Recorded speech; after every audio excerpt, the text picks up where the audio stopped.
Pemerintah Kabupaten Aceh Tengah mengusulkan program pembangunan embung.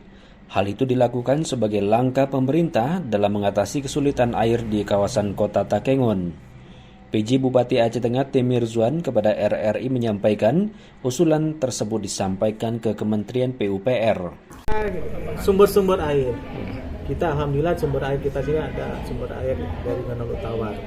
Dialirkan Bangkung Pesangan. Itu sumber air utama yang ada di Aceh Tengah.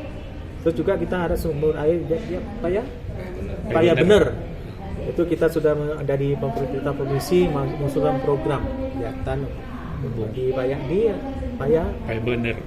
Bener.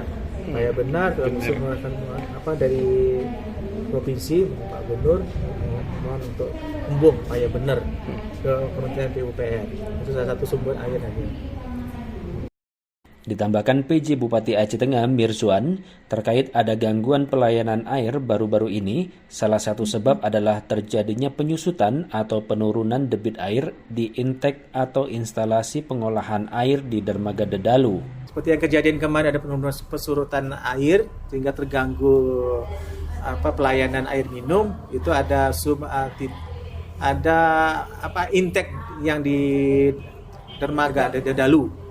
Ada IPA di sana, sumber airnya turun, rupanya ada tempat tangkapan airnya dari Danau Tawar itu agak tergerus, tapi sudah dilakukan rehabilitasi sehingga suplai air sudah kembali lancar.